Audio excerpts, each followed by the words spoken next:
growing up in Los Angeles, I never actually wanted to be a gang member. I was always like the guy that was like, nah, I'm not gonna do that, not gonna do that at all. I was into school.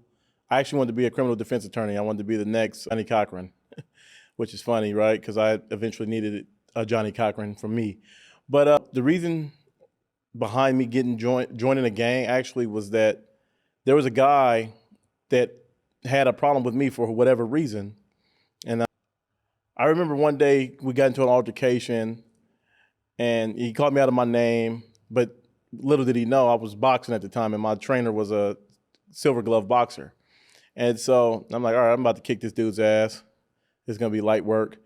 And I guess when he realized that I wasn't afraid of him in that sense, he's like, oh, you one of those tough dudes, I got something for you. And he started walking back to a bag and I'm like, yeah, I've seen this movie multiple times and I know how it ends.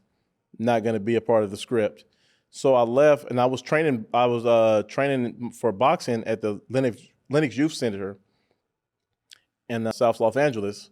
And so I went in there and I went to a deputy that I knew, Deputy Strong, and I just told him, hey man, there's somebody outside trying to kill me.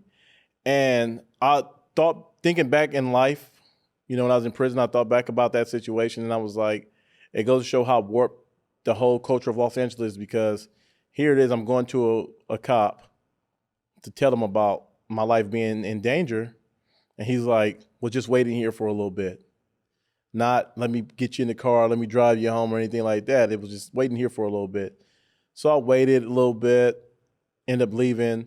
And it happened to be around Valentine's Day. So you got the little paisa or Mexican vendors that sell flowers and all this type of stuff during the holiday seasons.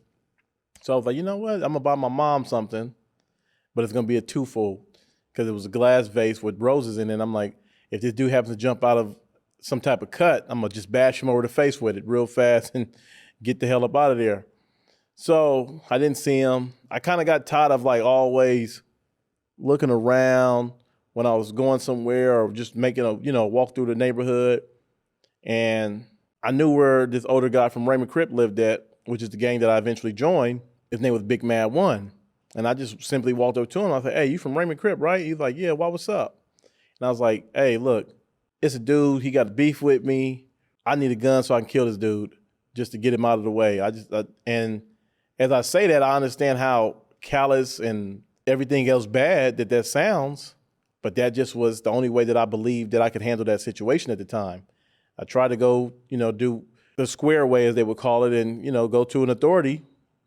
That didn't work. So I was like, look, I need a gun. I don't got no money to pay for it, but what I'll do is I'll go kill one of you guys' enemies and that'll make us even. And he was like, are you serious? I'm like, yeah, I'm dead serious.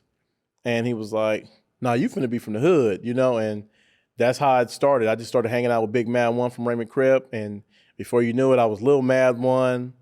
That didn't kind of work out, so I changed my name and I became Baby Roscoe, but that's the story behind how I got initiated into a gang.